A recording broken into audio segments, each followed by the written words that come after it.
Hello and welcome back, everyone. Today we're continuing our discussion of queer history by talking about the Lavender Scare and thinking about the question, how has being queer in America affected people's economic opportunities?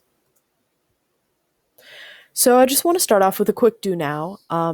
Is it morally okay to fire certain groups of people from government jobs for quote unquote national security reasons? Is it constitutional? Why or why not? So just take a second to pause the video and think about that question.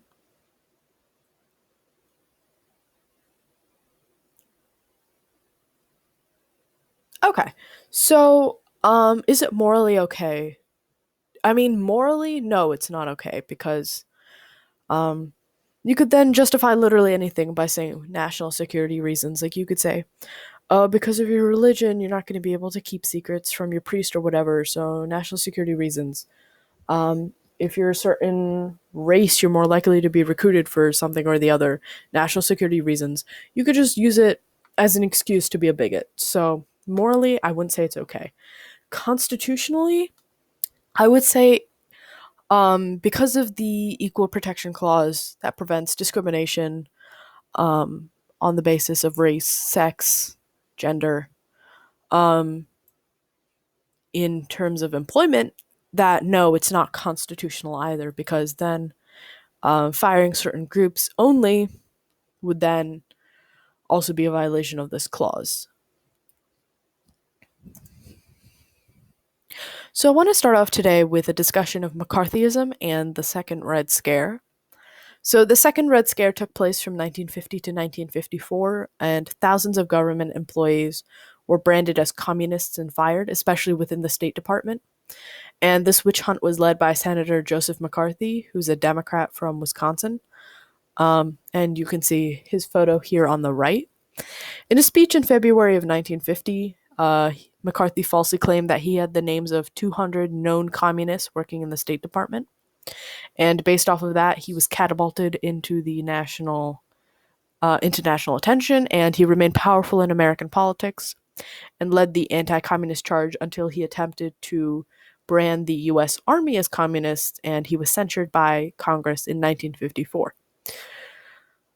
During this period, between 10,000 to 12,000 people lost their jobs and or were blacklisted from getting government jobs. So homosexuality in the 1940s and 50s was it was a very difficult period to be gay. Sodomy laws existed throughout the U.S., criminalizing consensual gay sexual relations. Entrapment by the police was common, during which police would solicit gay men in cruising grounds, where men would look for sexual partners and then arrest them when they responded. Homosexuals were viewed as sinful and perverted, and many gay men and women were fired if their employers found out. And homosexuality was considered and classified as a mental illness until 1973. So on the right here, you can see a protest in front of the White House by the Mattachine Society, which was a society of gay men. So the Lavender Scare was a concurrent event to the Second Red Scare. Both communists and gay people were viewed as lacking mental and moral strength by the American people. Homosexuals were viewed as security risks by the federal government because they led double lives, and they could be blackmailed. In March of 1952, the federal government announced the firing of 162 civil servants suspected of being gay. And on April 27th, 1953, President Eisenhower signed Executive Order 10450, barring those with sexual perversion from government employment, which resulted in at least 10,000 people losing their jobs. On the right here, you can see a newspaper clipping covering the Lavender Scare. So I just want to talk about one person specifically who was hurt by the Lavender Scare, Frank Hammony. And there's a picture of him here on the right.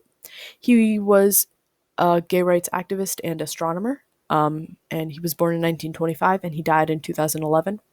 He was arrested in San Francisco after a sexual encounter, and he joined the United States Army Map Service as an astronomer in 1957. The army found out about the arrest soon after, and he was fired and barred from government service in 1958.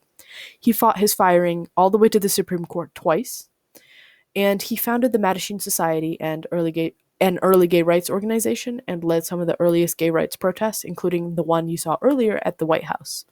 And he fought for gay rights for the rest of his life.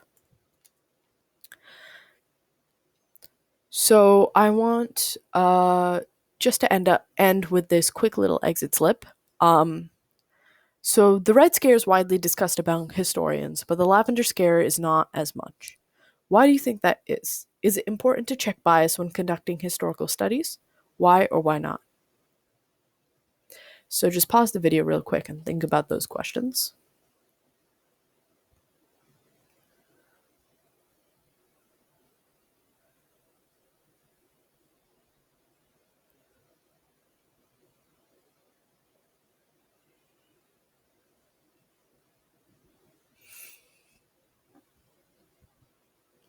Okay. So, the Red Scare versus the Lavender Scare. I mean, I would say it's less discussed and less taught because, um, I mean, communism, like, that's not really something that people think about anymore, other than, like, if they're into politics. So, historians are more okay with talking about them, especially because, um, like, it was proven that none of those people were actually communists.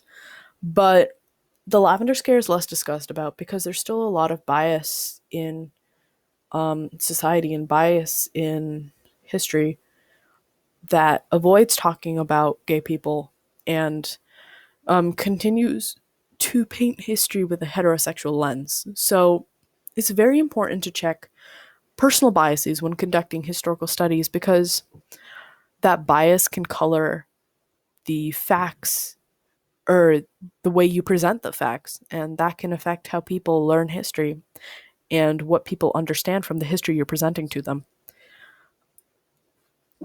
So, once again, I'd like to thank you for joining me today. And as usual, I'll be um, adding a link to the primary source document in the description.